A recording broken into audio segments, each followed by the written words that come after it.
Bueno, iniciamos aquí entonces la segunda parte de esta clase y en esta, como les comenté, vamos a tener dos charlas con dos excelentes e increíbles profesionales que nos van a aportar su perspectiva y su experiencia para entender un poco el entorno, qué significa la problemática de la didáctica en el nivel superior y cómo se vuelca esto, se piensa esto respecto a la educación en línea y desde el punto de vista institucional, qué es un CIED, cuáles son sus problemas, cuáles son sus desafíos. Entonces, espero que sean provechosas estas dos charlas con Gisela Schwartzman y con Vicena El Jaber. Que tengan una muy linda experiencia escuchando a estas increíbles profesionales. Bueno, ¿cómo están? Como les había prometido, hoy vamos a charlar y a tener una linda charla con Gisela Schwartzman, que es la coordinadora general de docencia universitaria del Instituto Universitario del Hospital Italiano y además es coordinadora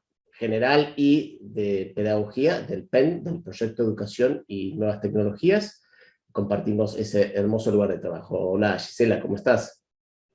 Hola, ¿qué tal, Fabio? Muchas gracias por invitarme y acá con ganas de charlar en esta tarde soleada. No Sí, sé sí. cuándo lo verán, pero acá es una tarde soleada. Hoy es una hermosa tarde de invierno, que a mí me encuentra con pullover, a vos te encuentra con algo más liviano. Pero, y me encuentra con la voz tomada, que bueno, va a quedar para siempre esta voz así. Pero bueno, siempre es lindo darnos un espacio para charlar y para intercambiar ideas, porque ahí vamos viendo lo que vamos pensando cada uno detrás de la pantalla mientras van sucediendo cosas. Así que yo estuve hablando sobre las famosas ideas zombies, estas ideas zombies que vienen de alguna manera con las tecnologías. O sea, mencioné las ideas zombies para mencionar cómo vienen, digamos, como caballo de Troya en las tecnologías, y sería interesante ver qué sucede, digamos, vos estás realmente muy especializada en lo que es la docencia del nivel superior. ¿Cuáles son los problemas que vos ves en la didáctica del nivel superior? ¿Cuáles son, te parece que son los problemas, las cuestiones más obvias, más evidentes que salen a la luz cuando pensamos en esto, en la didáctica del nivel superior? Bueno, intento algunas, pero seguramente si charlamos en la conversación aparecerán otras. Mira, el principal problema de la didáctica del nivel superior es que tiene poca historia, porque la enseñanza en la universidad siempre fue pensada como un espacio en el que era suficiente con que alguien que sepa mucho del tema y se investiga en el tema mejor, se lo cuente a otros y eso era la didáctica del nivel La no superior. didáctica sería Claro. la no didáctica. Entonces, podríamos decir que dentro de lo que son las didácticas más específicas es la más joven, tanto de, si la pensás por niveles como por especialidades o áreas de conocimiento. En ese sentido, ahí hay un tema que es que está en su más tierna juventud. Y también es novedoso que los docentes del nivel superior son los últimos a los que está llegando la formación pedagógica como requisito. Y ese también es otro de los problemas de la didáctica al nivel superior.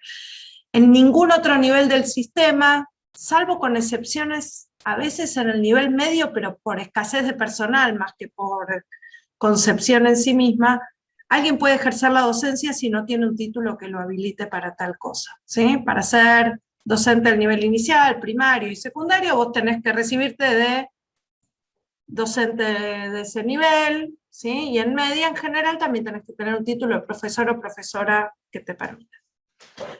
En el nivel superior no hay un requisito que establezca eso de ninguna manera, pero bueno, en las últimas décadas fue creciendo la valoración respecto de la importancia de que los docentes se formen y algunas instituciones se dan regulaciones en tal sentido.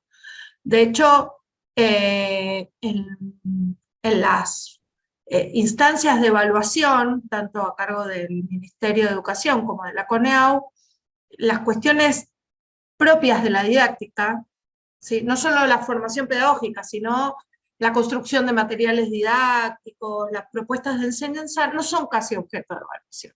Se sigue evaluando a los docentes del nivel si investigan, si publican, digamos, un perfil más tradicional. Eso, si bien no afecta directo a la didáctica en términos de cómo pensamos la enseñanza, son parte de las condiciones y me parece que es importante tenerlo en cuenta, porque sin eso no se entiende casi nada. Otra de las cuestiones es que persiste fuertemente una mirada más enciclopedista o transmisiva, donde pareciera que enseñar es decir. Entonces, yo me paro y hablo, o hoy en día, pandemia mediante, me siento frente a la pantalla y hablo, y el otro de eso tiene que ocuparse de entender, pensar, preguntar, comparar, analizar, es decir, hacer todo lo que tiene que hacer para aprender. Es como que aún hoy persiste la idea de que como el estudiante universitario es adulto, debiera tener la autonomía suficiente para hacer todo lo que tiene que hacer para aprender, ¿sí? Y ahí hay como no es solo un acompañamiento de la autonomía creciente, sino que se le delega completamente la responsabilidad y como si los docentes no tuvieran responsabilidad por el aprendizaje de sus estudiantes. Yo lo dije, cubrí todo el programa, dije todo lo que tenía que decir y lo otro es tu parte, digamos. Si bien obviamente hay una responsabilidad fundamental de los estudiantes de estudiar para aprender, falta a veces mirar desde esta perspectiva qué cosas podemos hacer los docentes universitarios para acompañar que esos procesos de aprendizaje se den. Y lo otro que agregaría, que va muy cerquita de esto, es hay una línea de trabajo sobre lo que se llama alfabetización académica y que en el país una investigadora de referencia es Paula Carlino, que toda esa línea de investigación muestra cómo en realidad cada nivel, viste, que le echa la culpa al anterior, no saben leer y escribir, no saben lo que debieran saber, y en realidad lo que esa gran línea de investigación puso en evidencia es que por más que sepan leer y escribir, cada nivel requiere enseñar a leer y escribir, por ejemplo, en las prácticas letradas propias de ese nivel o de la disciplina académica para la cual te estás formando. Entonces, no es lo mismo leer un paper de medicina que entender las regulaciones normativas que rigen la vida de los arquitectos en el país, o leer un paper argumentando en las ciencias sociales donde 8 teóricos se pelean entre sí por cuestiones que son paradigmáticas. Digo. Entonces, son cosas muy diferentes, no alcanza con saber decodificar el texto. Y eso hay que enseñarlo. Y en general es otro de los problemas. No se enseña, se asume que lo saben o que deberían saber. A ver, voy a retomar la cantidad de ideas que dijiste, a ver si fui reteniendo, pero vos dijiste que la didáctica, o sea, esta preocupación por cómo enseñar mejor y cómo aprender mejor, en el nivel superior es la más reciente, es la más joven. Pero por otro lado dijiste de que no está reconocida, en el sentido que, por ejemplo, todavía no, cuando uno pide currículum para un curso universitario, como yo digo, se pesa el currículum, se pesa en cuanto a qué tiene ahí, pero nadie se fija la calidad de la enseñanza que hizo, los materiales educativos que hizo, o sea, qué experiencia de aprendizaje tiene. O sea, eso, de alguna manera, si bien en la más nueva, ni siquiera está todavía reconocida, en muchas, por ahí en la mayoría o en algunas instituciones está reconocido esta necesidad de pensar cómo se enseña eficientemente en el nivel superior. También hablaste de las especificidades de cada una, digamos, de los campos en los que uno trabaja o se desenvuelve y la necesidad de alfabetizar de alguna manera en esos campos, y ahí debería ser a los que necesitan alfabetización son tanto docentes como alumnos, ¿verdad? Más o menos, a ver, los docentes generalmente están iniciados en las prácticas letradas propias de su profesión. Bueno, hay quienes son más expertos que otros, pero un arquitecto que da clases en arquitectura sabe generalmente el código, vos sabrás decirme qué código regula las construcciones, sabe leerlo y entender, por ejemplo, qué cuestiones considerar a la hora de cumplir con las reglamentaciones, por ejemplo. Y un médico o una médica lee un paper científico para ver si una nueva droga es adecuada, tratando de entender si el estudio de investigación estuvo bien hecho, y en general el docente sabe hacer esa lectura. Sí, o nosotros en humanidades tenemos un paper donde discute el funcionalismo con el estructuralismo, y más o menos entendemos qué hay detrás de eso en lo que están discutiendo sobre el tema, por poner algunos ejemplos.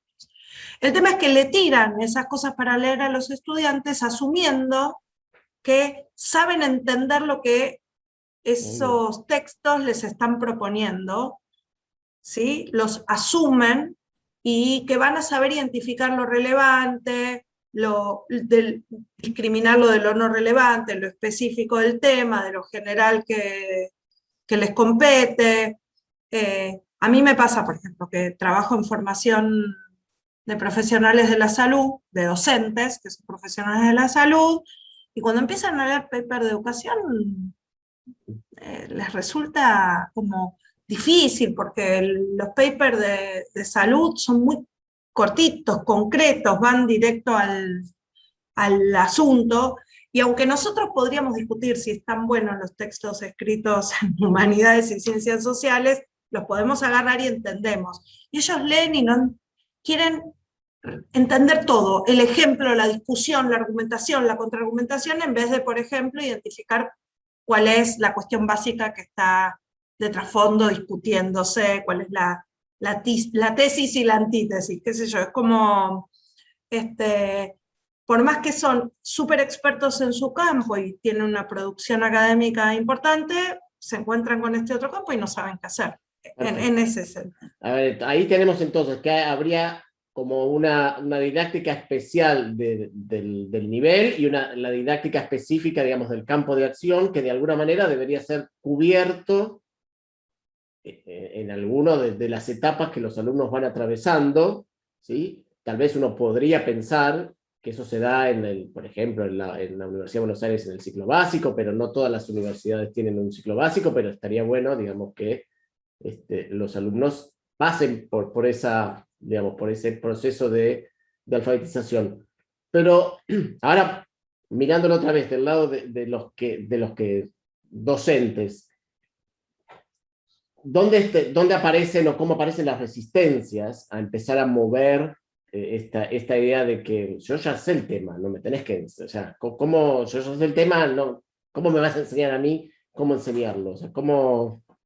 Bueno, hay un poco de todo, porque en general lo que hay es, si yo lo aprendí así, ¿por qué debería enseñarlo de otra manera? ¿No? Y como ahí está la falacia de los vencedores, ¿no? Como los supervivientes. El que está ahí es porque logró sobrevivir al sistema que dejó afuera a un montón de otros que no lograron pasar con éxito esto, o que requieren un poco más de ayuda. Bueno, ahí también hay como cuestiones, por supuesto, político-ideológicas por detrás, ¿no? De si debiéramos hacernos cargo, o la universidad debiera filtrar y el que se arregle adelante, y si no, que se quede afuera. Entonces, digo, es como, no podemos escindir la didáctica de una mirada política, social, etc. Pero en general, una de las resistencias es esa, que está muy marcada por la biografía escolar de los propios docentes y de los modos en que hasta ese momento ellos aprendieron. En ese sentido, no alcanza con decir, porque muchas veces lo que ocurre es que los programas de formación reproducen aquello que están criticando. Entonces les dicen que así no, y les dicen cómo debería ser, pero haciéndolo de la misma manera, que es un formador o una formadora para delante del aula contándoles cómo es enseñar en forma constructivista, por decir de alguna manera, en vez de desarrollando una propuesta que en sí misma sea,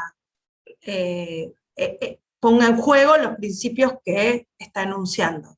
¿Se entendió la idea? Claro, sí, sí. Entonces, en la experiencia, por lo menos en mi experiencia, en la medida en que las propuestas empiezan a hacerse de otras maneras, no solo decir otras cosas, vemos que rápidamente los docentes empiezan a reconocer la diferencia e intentan llevarse eso a sus propias prácticas. Probé a hacer esto, los puse a trabajar en grupos, bueno, después aparecen otras discusiones, ¿eh? ¿Para qué trabajar en grupo? O si cuando trabajan en grupo pareciera que se tienen que arreglar con lo que ya saben. Digo, aparecen un montón de otros problemas, pero básicamente, en la medida en que vamos generando experiencias que muestran otras maneras de hacer, muestran en el sentido de proponen vivenciar otras maneras de aprender, los docentes rápidamente empiezan a reconocer que en lo otro había algo que no estaba funcionando. Perdón, la clave es para lograr transformar lo que uno tiene que hacer es hacer, ¿cómo es? Atravesar la experiencia, que el aprendiz atraviese la experiencia, y a partir de ahí, digamos, se toman los elementos y cada uno, digamos, toma y se lleva y tiene ganas de probar y de experimentar. Es que si lo que nosotros queremos es que ellos les propongan experiencias a sus estudiantes, es muy contradictorio que no hagamos eso con los docentes cuando están en posición de ser aprendices, ¿no? Claro. Yo creo que ahí hay una clave fuerte. Después desarmar la idea de que porque yo lo dije, el otro lo aprendió, hay como una falsa tranquilidad en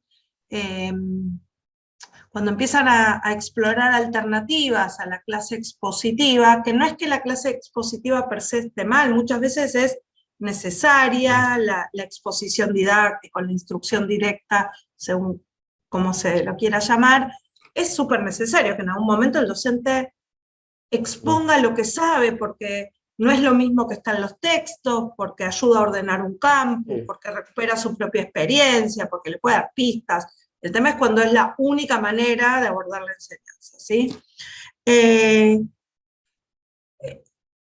Perdí el hilo de lo que quería decir. El tema es en qué medida, cuando empiezan a explorar alternativas, ahí recuperé, a esa exposición, les preocupa, por ejemplo, dicen, bueno, yo los pongo a trabajar en grupo y ¿cómo sé si todos participan?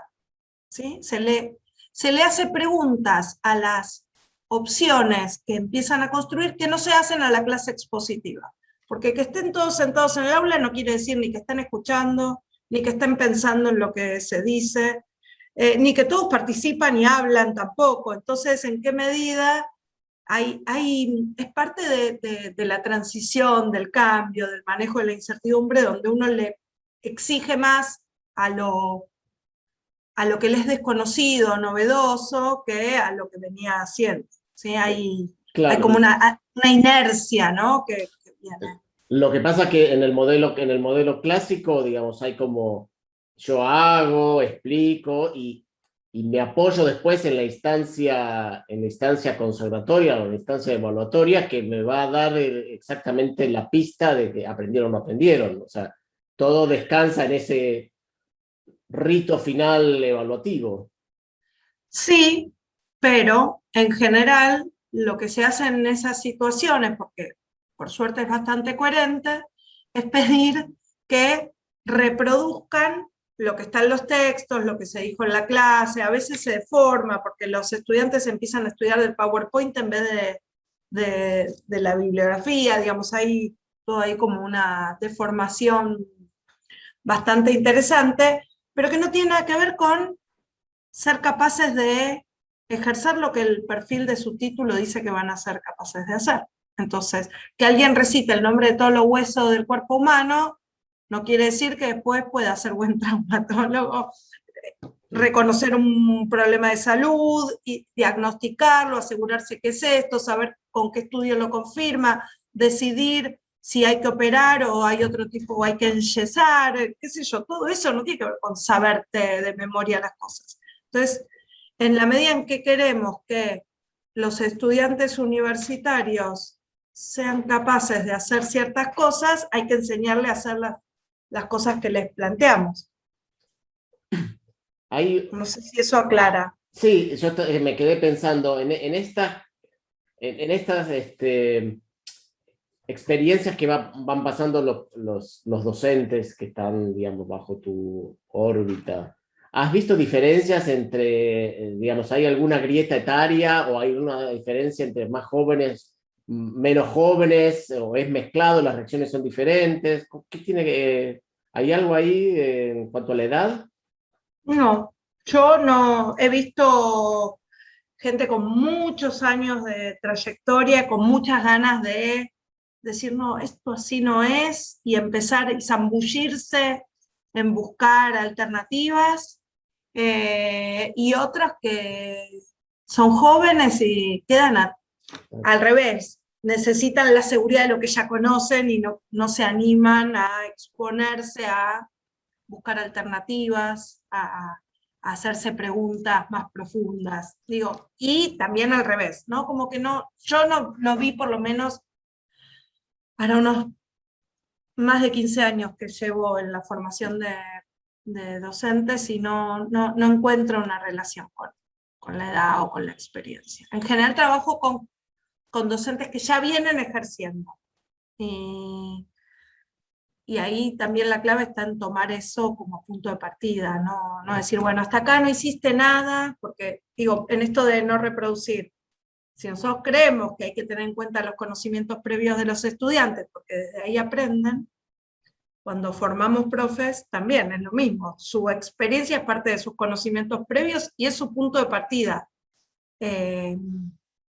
Y como te decía, a lo mejor la cuestión no es decir, no sirve pararse en el aula a hablar, y es mejor la pregunta de, ¿para qué? ¿Cuándo? ¿Bajo qué condiciones? ¿Cuándo es la mejor opción? Y si lo haces, ¿cuál es la mejor manera de hacerlo para que a tus estudiantes les sirva? Más que decir, eso no va. Viste que hay también como una cosa baja línea a veces en estas propuestas que desconoce lo que para el otro es eficaz. Y si hasta ahora también le servía, es como difícil que lo deje. A ver, se me ocurre, por ahí lo tenés y pasamos al siguiente tema, pero ya que estamos hablando de caso, ¿hay alguna anécdota, algún caso interesante que sirva para ilustrar parte de esta situación? ¿Cuál? Que sirva para ilustrar qué de todo. Esto, digamos, la experiencia, cuando los docentes, digamos, empiezan a analizar o a cambiar, digamos, empiezan a ver que existen otras maneras, que pueden abrirse a explorar otras formas de enseñar, que empiezan a hacerse otras preguntas que antes no tenían, que empiezan a Mira, cuestionarse.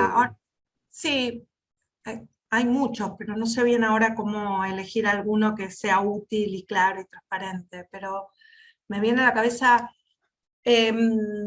hace poco leí el trabajo de una alumna que es cirujana de plástica pediátrico, Ujú.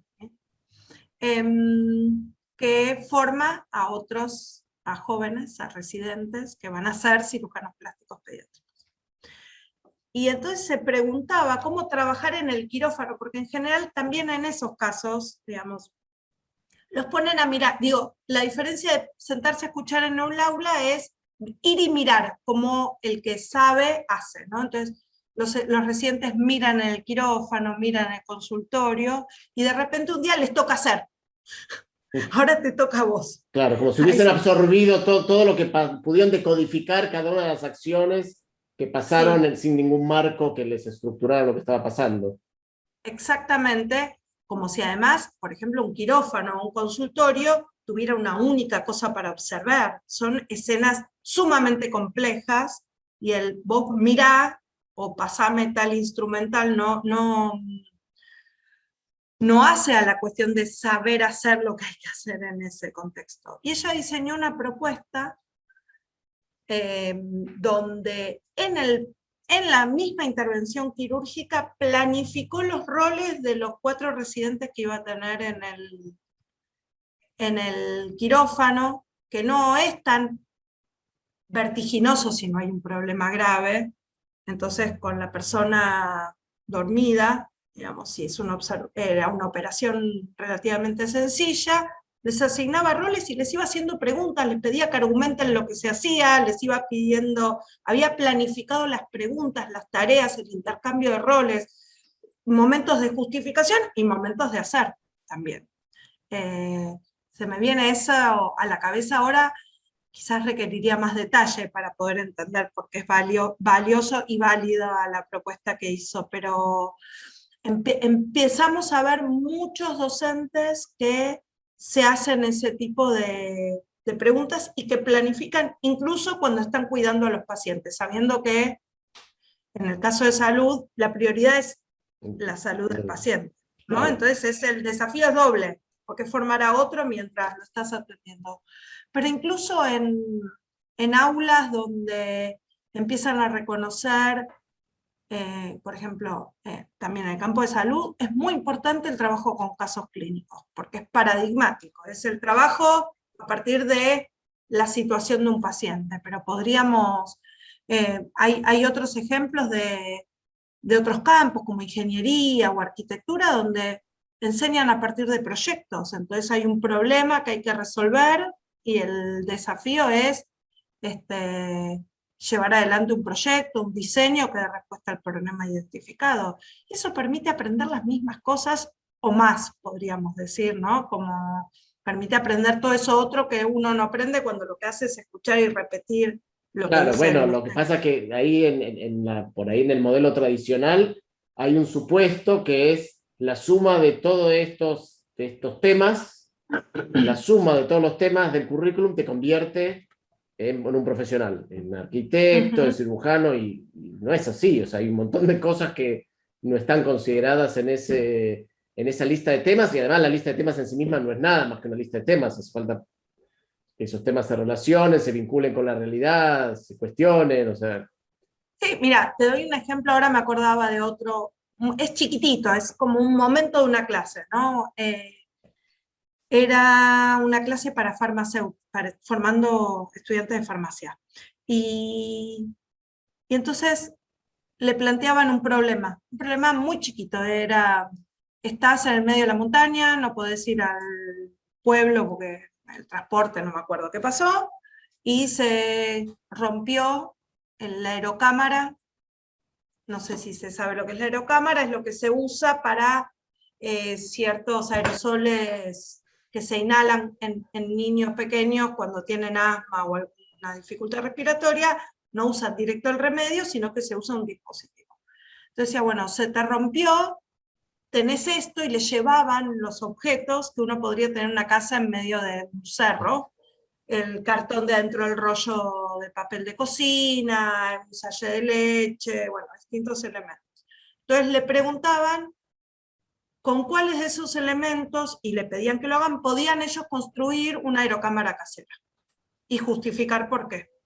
Entonces tenían que tener en cuenta cuestiones como si el material iba a absorber parte del remedio, entonces no servía, si iba a permitir que se desplace adecuadamente, digamos, requería ciertos conocimientos que implicaba entender los modos de administración de ese remedio. Que seguramente eso debía reemplazar o debía cubrir la parte que dice en un programa debía decir funcionamiento y partes de la aerocámara. Sí, no sé si en la aerocámara sí ese fármaco, por ejemplo, y por qué se administra con una aerocámara y qué funciones cumple para que la administración de ese medicamento sea adecuado, llegue a los pulmones del pibito y cumpla lo que tiene que cumplir, ¿sí? No sé, ahora no me acuerdo exactamente, pero tiene que ver con eso, con el uso y administración de medicamentos, por ejemplo. Buenísimo. Vamos a ir desplazándonos ahora un poco más hacia al otro tema que queremos charlar hoy, que es sobre la enseñanza en línea, pero me parece que acá hay un punto intermedio en donde no podemos dejar de pensar, bueno, ¿qué pasó y qué viste vos que les pasó a los docentes en cuanto a la didáctica, en cuanto a su manera de enseñar, cuando el año pasado tuvieron la fuerza que empezara a considerar que las aulas presenciales estaban cerradas y que había que usar otras cosas? ¿Qué viste? Mira, lo primero que vi es que de pronto todos querían por lo menos en las instituciones en las que yo estoy, porque sé que en otros lugares no fue así, pero capacitarse en el uso de tecnologías pasó a ser una necesidad y algo que muchos docentes pedían cuando antes lo resistían, por ejemplo. Eso es lo primero que vi. Lo otro que vi es mucha pregunta, como no era tan evidente como trasladar lo que venían haciendo en la presencialidad a la virtualidad, y muchos se dieron cuenta que no podían hacer lo mismo que en las aulas, pero ahora por internet. Empezaron a hacerse preguntas que en algunos casos pareciera que les hace pregunta a todo, ¿no? Como les permite hacerse preguntas sobre la enseñanza en general. Y sí se vio mucha búsqueda de soluciones que sí dieran respuesta a lo tradicional, ¿no? Esto de usar las videoconferencias eternas como en reemplazo de la exposición, pero también mucha menos resistencia y falta de concentración del otro lado de los estudiantes. Empiezan a darse cuenta que no me dan bolilla, no me prestan atención, se apagan las cámaras. Entonces eso que se había naturalizado, a lo mejor en un aula presencial, se dan cuenta que hay algo que no estaría funcionando. Entonces empiezan a aparecer muchas preguntas y cierta necesidad de pensar entonces cómo se hace eso diferente, ¿no? Es lo primero que se me ocurriría decirte respecto de esto. El otro día estábamos charlando aquí en casa sobre qué sucede, o sea, las videoconferencias o las clases por Zoom que reemplazaron a las clases presenciales, que en principio dijimos no se puede, como vos decís, no se puede porque no es lo mismo, pero que en realidad cuando uno piensa pensando en la buena clase magistral del buen docente que la prepara y que sabe ejemplificar y que puede estructurar bien y que puede ayudar al alumno a entender el tema, esa clase hecha por Zoom, de alguna manera, es mucho mejor que cuando es presencial. En el sentido que me decía, bueno, las clases presenciales son de 500 tipos, ¿no? Entonces esos auditorios donde los de las 3 primeras filas ven bien, pero después los de atrás solo ven un alfiler que habla. Había algo, digamos, en esto que era raro, pero que de alguna manera o sea, tiene como ciertas condiciones, ¿no? Bien pensado, era un poquito más democratizador, en el sentido que todos los que ven el Zoom lo ven igual, lo pueden disfrutar igual, aunque digamos, no tengan la posibilidad de participar, pero tampoco lo tenían en lo presencial, pero había algo ahí que nos hizo pensar digamos, en la parte buena, digamos, en la parte diferente o en lo positivo. Mira, en ese sentido que vos decís podría ser, yo no lo había pensado. Lo que pasa es que la otra vez venía leyendo cómo en realidad hay un problema en la bidimensionalidad y los recuadritos del Zoom respecto de la falta de corporalidad, de 3 dimensiones, del cuerpo completo, de la gestualidad, de si hay muchas ventanitas, la dificultad de la atención a todos esos estímulos. Digamos, hay algunos artículos del campo de las neurociencias que están planteando que no es realmente lo mismo escuchar a alguien a través del pedacito de la ventanita de la pantalla que ver el cuerpo completo, y en ese sentido pareciera que algunas de las empresas, de las grandes, están empezando a ver cómo reconstruyen, por ejemplo, la corporalidad completa y cómo generan otra sensación de estar en un mismo espacio que no es esa colección de ventanitas en las que se fragmenta la pantalla. Entonces, por un lado sí, pero por el otro lado habría que ver,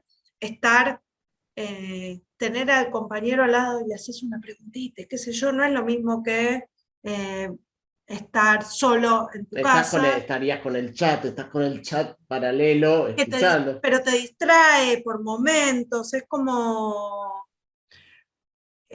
entiendo el planteo, pero al mismo tiempo genera a lo mejor otros problemas que no estaríamos viendo y de los que todavía no tenemos muy claro, ¿no?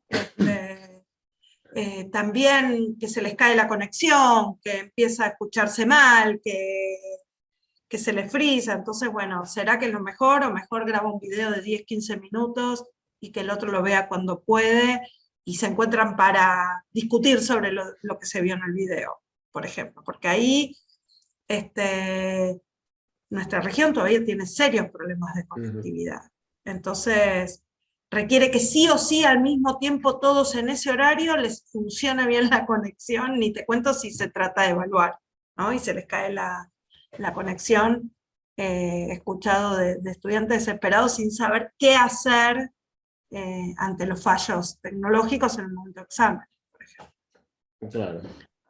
No sé, ahí hay un tema con esa sincronicidad que es solo para ver y escuchar. La Ahí habría que... sincronicidad tecnológica para ver y escuchar, está bien, porque en tal caso ni siquiera el profesor tiene que estar en vivo porque podría ser un video, entonces un video ya es mejor hacer una buena producción.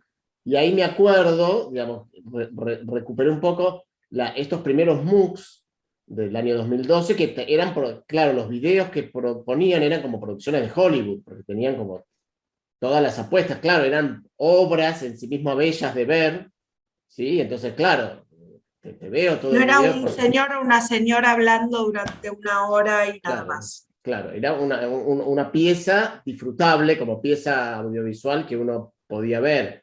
Bueno, en todo caso habría que pensar qué puede salir, digamos, qué cosas pueden salir de acá y cómo utilizar, reaprovechar lo sincrónico, como vos decís, para hacer otras cosas que no sean ver y escuchar. Ujú. Bueno, bien. Ahora recién pasamos de la didáctica al nivel superior, vimos qué pasaba con qué pasó al mudarnos forzosamente en línea, y ahora queda pensar un poco cuál es el marco regulatorio, cómo está conceptualizado en la Argentina las carreras presenciales y las carreras que son en línea, cómo se organizan, si hay diferencias, qué implican esas diferencias o qué quieren dar a entender esas diferencias. Bueno, a ver, en principio tenemos que entender que en nuestro país la educación superior está regulada por el Estado. No importa quién esté a cargo, qué institución es la que está a cargo, como toda la educación, ¿sí? Entonces hay un sistema que, respetando la autonomía universitaria, al mismo tiempo regula ciertas cuestiones. Por un lado, en toda la formación de grado universitaria se mira con mucho más detalle las carreras que afectan a la seguridad y a la vida de las personas, ¿no? Entonces, se mira con mucho detalle qué hacen en las carreras de ingeniería, por ejemplo, o en la de medicina o enfermería.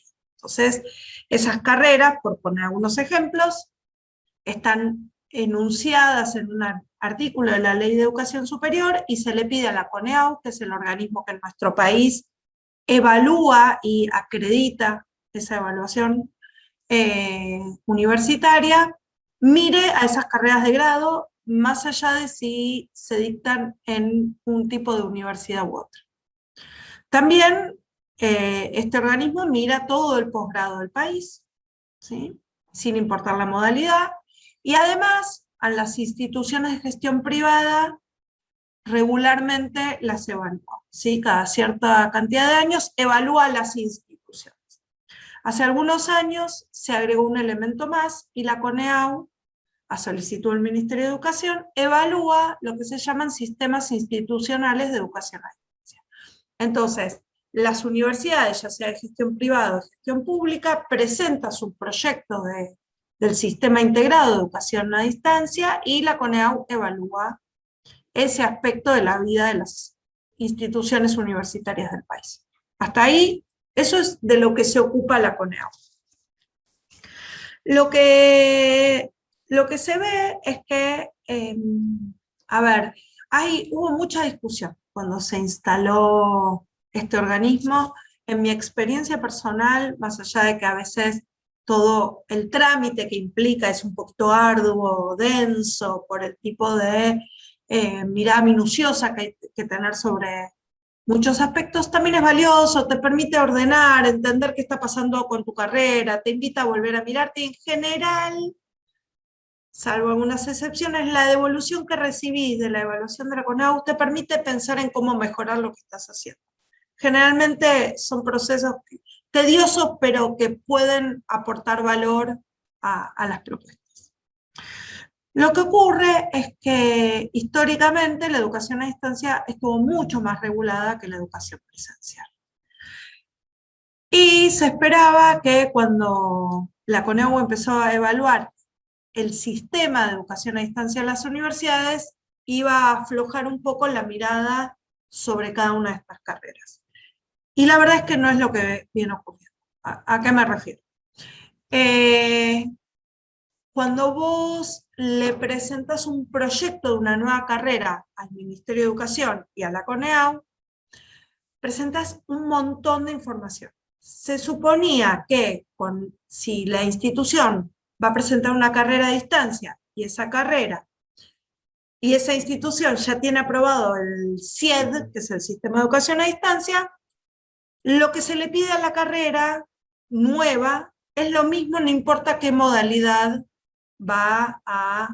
en qué modalidad va a llevarse a cabo. Si va a ser presencial o va a ser en línea, debería presentar lo mismo. Da lo mismo, porque vos ya evaluaste cómo esa institución trabaja en línea, así como evaluaste que esa institución tiene las aulas para las carreras presenciales, digamos, evaluás como estructuralmente esa institución. ¿Hasta ahí vamos? Bueno, lo que ocurre después en la práctica no es eso, y es que si vos presentás una nueva carrera de agrimensura, no sé muy bien, de contador, ¿sí? Y va a ser presencial, presentás los programas de las materias, el plan de estudio, el cuerpo académico, un montón de documentación de la institución y alcanza. Ahora, si vos lo vas a hacer a distancia, además tenés que presentar todos los materiales que van a hacerse en 4 materias. El equivalente sería ir a ver las clases que vas a dar en esas 4 materias presenciales. A la presencialidad no se le pide, a la educación a distancia o virtual o en línea se le pide eso. Claro, entonces hay como una desconfianza sobre la educación en línea, y hay como esta cosa de evaluamos la educación presencial por el peso, ¿no?, del currículum del profesor. Claro, y en la educación en línea, en la educación en línea también, pero además te pido esto otro, con lo cual sí, pareciera que persiste una desconfianza histórica hacia la educación a distancia, en línea o virtual, como que permitiría que lo que se ofrece no sea tan bueno como en lo presencial, cuando en lo presencial sabemos que también, digamos, todo lo que estuvimos charlando al principio, da cuenta de que no necesariamente todo lo que se hace en la presencialidad es bueno o es adecuado. Entonces, habría que ver por qué se sigue regulando más la educación a distancia o en línea. En línea, para la ley es una forma de pensar la educación a distancia. Claro, en realidad creo que no hay que pensar, o sea, no pensar en bajar la regulación de la educación en línea, sino que yo pensaría cómo aumentar digamos, no aumentar la regulación, pero mirar un poco y preocuparse más por la didáctica del nivel presencial, justamente. A ver, cuando se acredita una carrera, o sea, cuando las carreras no se evalúan de una vez y para siempre, cada 6 años la CONEAU vuelve a mirar todas las carreras, supuestamente. A veces se estira un poco porque no dan los recursos, los tiempos, no dan abasto. Pero, digamos, cuando evalúan no una carrera nueva, sino una carrera que ya está funcionando, ¿sí? Y esto es lo que digo que es recurrente, podría ser que miren lo que está pasando en las aulas. Pero es lo que ya está ocurriendo. Entonces viene el evaluador, los pares evaluadores, ¿sí?, recorren la institución y podrían pedirte mirar, entrar a un aula, ver que si en el horario de la cartelera dice que acá hay una clase, esa clase exista, pero no sé si se van a poner a analizar didácticamente esa clase. Tampoco estoy tan segura de si miran didácticamente los materiales. Pareciera que lo que miran es que exista, porque no sé si le dan eso a un analista didáctico que puede cuestionar que el enfoque pedagógico, digamos, si la universidad tiene libertad y autonomía para decidir qué tipo de enfoque pedagógico. Entonces, pareciera más asegurarse que eso exista que a mirar efectivamente qué supuestos didácticos hay por detrás de ello. Entonces, sí hay como una desconfianza fuerte, y habrá que ver qué va a ocurrir, porque a mí me parece que la pandemia lo que está trayendo es propuestas de educación en línea, más centradas en las videoconferencias, ¿sí? Con menos desarrollo de material didáctico y más similar a clases magistrales en auditorios o salas. Y Sí, ahí no sé bien qué es lo que van a poder mirar tampoco. claro, ahí estábamos viendo, o sea, ahí se aplica el concepto de lo remoto, ¿no? Que habíamos visto de Ujú. la educación remota como basada a partir de los encuentros sincrónicos. Bueno, eso es interesante porque es un desafío, es un nuevo desafío regulatorio para lo que están pensando, digamos, que ya de alguna manera tienen desordenado, por decirlo de decirlo, lo que sucede hoy entre la diferencia entre lo presencial y lo que es en línea, ahora se le agrega como esta nueva modalidad y hay que ver cómo termina acomodándose. Claro, lo que es interesante es que si una carrera ellos la consideran semipresencial o presencial, pero si vos tenés un 30% de la carga horaria de la carrera a distancia o en línea, evalúan la carrera por completo con los métodos más generales y a ese porcentaje también le miran con más detalle la parte a distancia, digamos. Con lo cual sí, esto de la remotización no sé bien cómo se va a regular ni cómo se va a analizar. Sí, por ahora, digamos, se entiende que son medidas paliativas del contexto de emergencia y las carreras tienen autorización por el Ministerio de Educación a hacer las adecuaciones necesarias para sostener la cursada. Pero si esto se instala como modalidad en sí mismo, o sea, vos presentás una carrera donde parte de la carga horaria se va a dar de estas maneras que se están explorando a partir de la remotización, que no es diseñando materiales didácticos, sino con videoconferencias, salas de chat, Sí, sí. encuentros en línea. Con actividades que pasan en vivo y que después de alguna manera se extinguen, no hay registro de que pasó esa actividad. Exactamente, que digamos es muy distinto a la educación en línea que veníamos conociendo, donde era menos efímero. Está bien, podés grabar, pero también podías grabar en el aula física, poner una cámara y un grabador, el celular, a captar el audio de esa escena. Digamos, ahí empieza a agregarse una diferencia que no conocemos y que todavía no es muy claro para dónde, qué van a hacer con lo efímero. La, la, la regulación de los primeros. Bueno, Gisela, creo que es una charla súper jugosa. Nos extendimos un poco más en el tiempo de lo pensado, pero me parece que hay como muchos temas, muchas cosas para ir, volver, pensar, por ahí hacer pausa, retomarlo después. Así que muchísimas gracias por el tiempo, por tu experiencia y por aportar a esta construcción de conocimiento.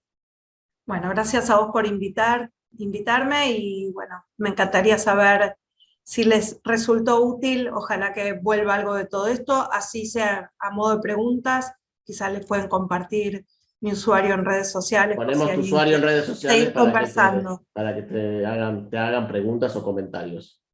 Dale, buenísimo. Bueno, muchas gracias. Gracias, Gisela. Bueno, ¿cómo están?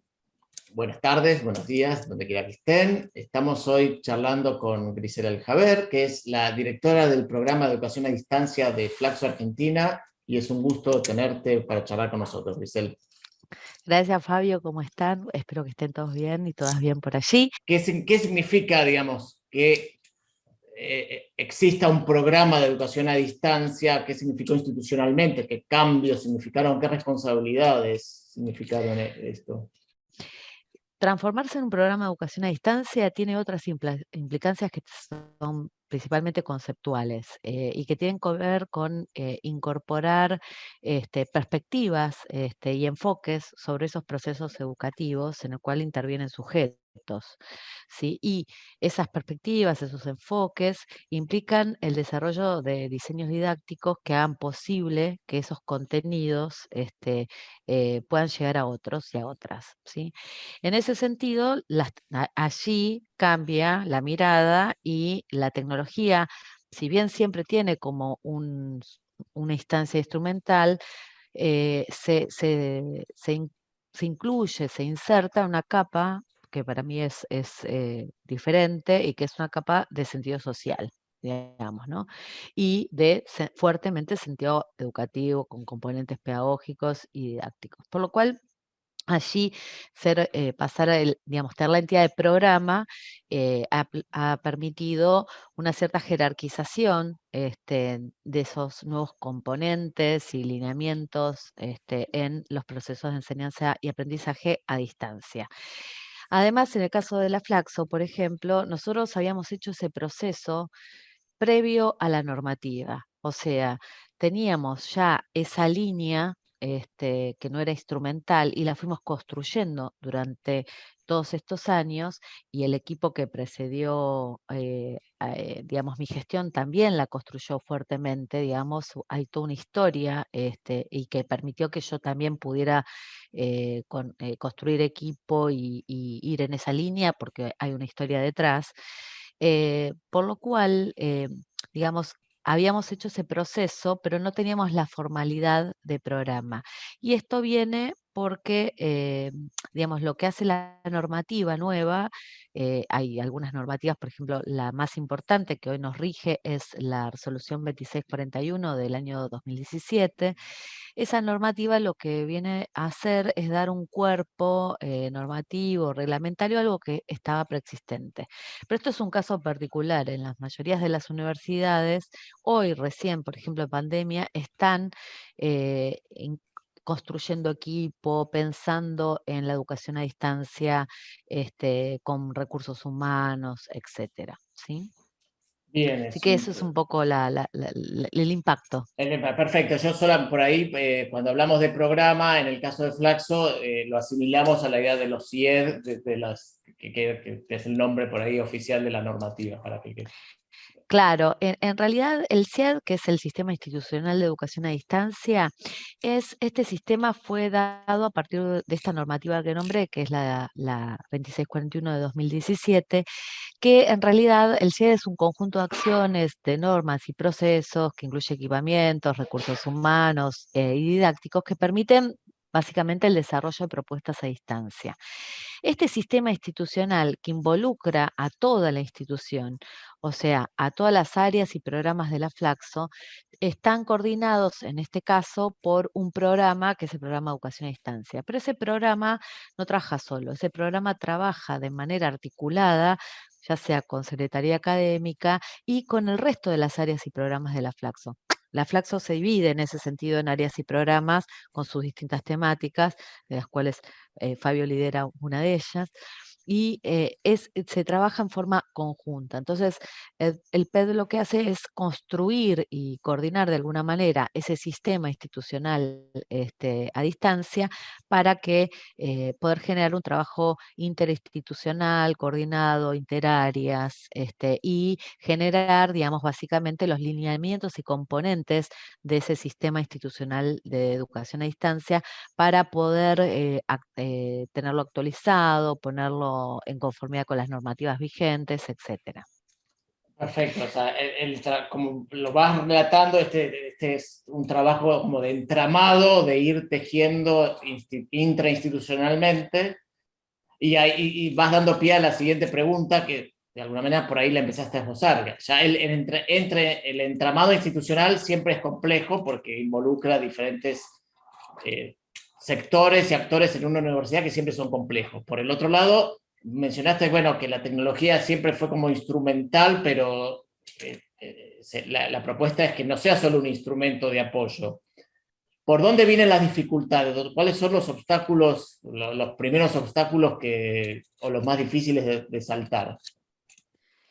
Mira, en mi experiencia creo que tiene que ver con ciertas ideas y representaciones de los propios sujetos que intervienen en los procesos educativos, principalmente por ahí los docentes, que a veces son muy resistentes a ciertas nuevas concepciones o nuevos trabajos y que por ahí, antes las propias dificultades o sus propios contextos o valorizaciones o prejuicios muchas veces tienen esta idea más instrumental de la tecnología, ¿no?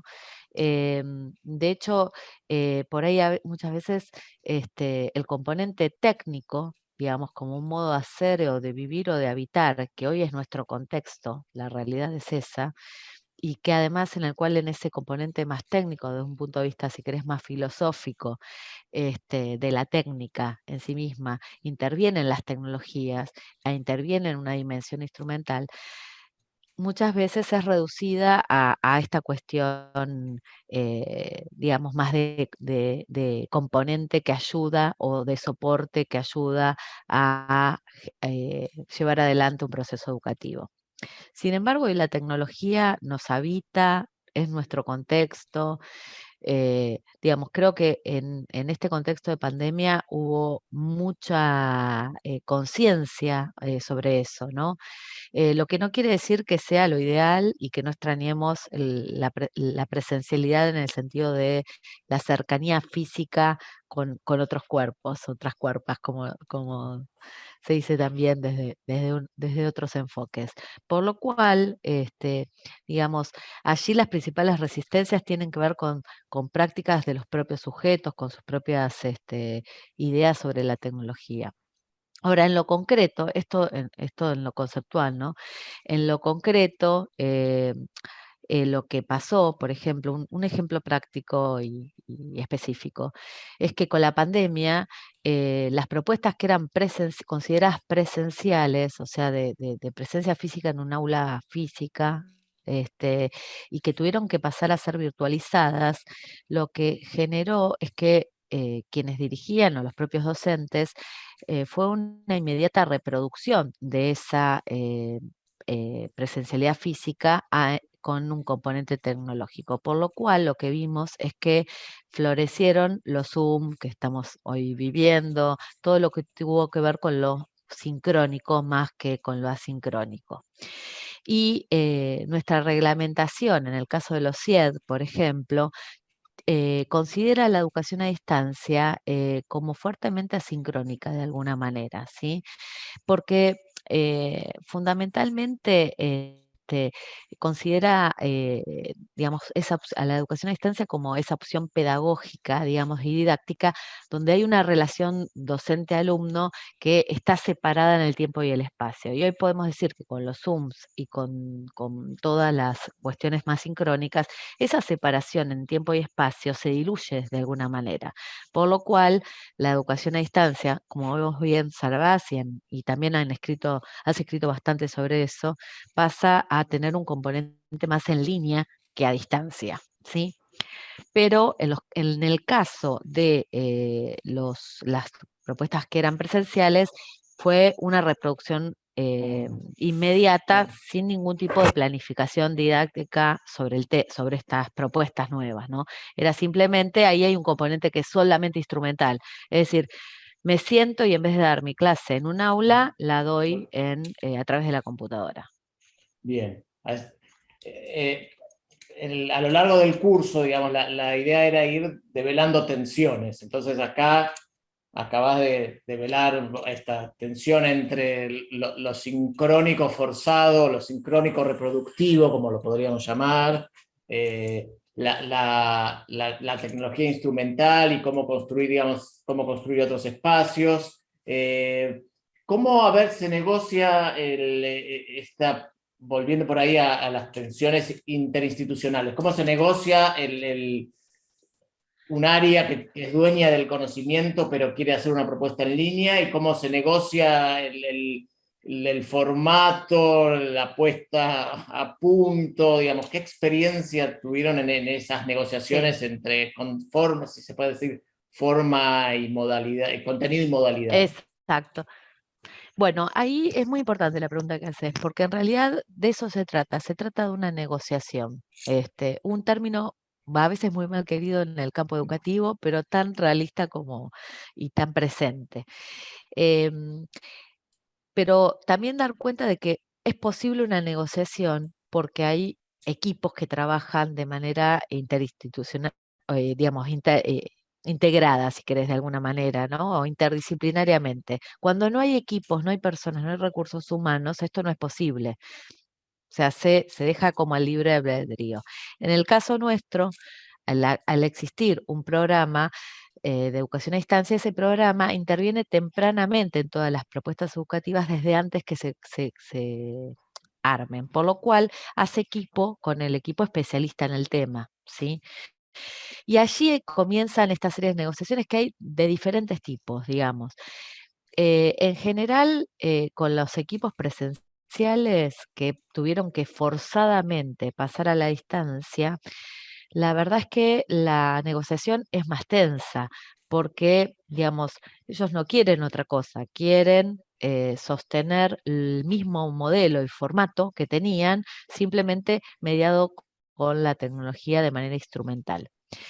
Eh, Sin embargo, eso en algún punto implica posicionarse en una posición de poder que a veces no es la ideal para un proceso educativo. ¿Por qué? Porque vos tenés que considerar a ese otro que está del otro lado y ver si ese otro tiene la disponibilidad de los recursos de infraestructura, de conectividad disponibles para poder sostener una clase 2 veces por semana de 2 horas, ¿sí? Nosotros en posgrado podríamos decir que nuestros alumnos de posgrado, que además abonan por estos posgrados, podrían estar en condiciones para hacerlo, por lo cual, digamos, no sería tan conflictivo. En otras universidades sí hay que considerarlo, ya sean propuestas de posgrado y principalmente las propuestas de grado, ¿sí? Donde las diversidades son absolutamente diferentes y los pibes de grado, las pibas de grado se conectan a través de dispositivos celulares muchas veces. Em, entonces allí hay esta cuestión, pero además también nos ha pasado en nuestra experiencia que casi el 80% de esos docentes han necesitado la asistencia que llamamos técnica, o sea, alguien que le abre la sala, alguien que grabe, alguien que lo acompañe, que admita a los estudiantes. Y después de 1 año y medio casi más de pandemia, creo que no se trata de una asistencia técnica, sino que creo que se reconfigura en una asistencia más emocional, que tiene que ver con la cercanía de un otro y el apoyo de un otro para poder realizar mi tarea, ¿sí? No estar solo, o sea, creo que hay una cuestión de soledad muy fuerte allí. Después las negociaciones con posgrados que han tenido alguna experiencia en educación a distancia, bueno, ahí intervienen otros factores. Primero, el tipo de posgrado que es. Digamos, si es un posgrado que se regula a través de la comunicación de evaluación, la CONIAU del Ministerio de Educación, que tiene que entonces respetar determinadas normativas, ya sea para ser aprobado o para justamente poder revalidar o para armar todo desde cero o para tener vigencia. Por otro lado, ahí no hay mucho que negociar porque hay cosas muy normadas, por ejemplo, el tipo de trabajos prácticos, si hay prácticas profesionales, el tipo de evaluación. Hay ciertos requisitos que pide la CONIAU, por ejemplo, para este tipo de propuestas. Después hay otras líneas que tienen que ver con la identidad institucional. ¿Qué tanto de la identidad institucional debiera estar en ese diseño didáctico o en esa plantilla de diseño para dar cuenta de que pertenece a la institución? Por lo cual, ahí también hay una negociación siempre, porque no solamente digamos, porque esta identidad institucional también está atada a las posibilidades concretas de recursos, de presupuestarias, etcétera. Eh, digamos, la educación a distancia o cualquiera de las menciones que queramos hacer equivalentes implica, como es en la concepción del CIED, los recursos humanos, pero también los recursos tecnológicos, pero también mucho presupuesto. Digamos, no es más barata que la educación presencial, desde mi perspectiva, Sí, sino sí. que implica un presupuesto asignado importante. Así que, digamos, las tensiones, entiendo, se manejan con distintos niveles, depende del tipo de propuesta, depende de la formación, de la alfabetización de los otros, depende del campo del cual venga, ¿sí? No es lo mismo negociar entre comillas, ¿no? Negociar una propuesta con alguien como vos, que tenés una larga trayectoria, que además tenés equipo, que puede pensar los diseños didácticos y que, digamos, puede tener una propuesta que siga manteniéndose con un sello institucional, pero que tenga grados de libertad, que otros que no tienen ni esos recursos ni esa expertise en el campo, y entonces por ahí la solución tiene que ser mucho más sencilla, digamos, o más cerrada de alguna O manera. sea, ahí claramente el CIE tiene que ser flexible para ir adaptando las propuestas a a la contraparte y en todo Exacto. caso ir evolucionando si fuera posible.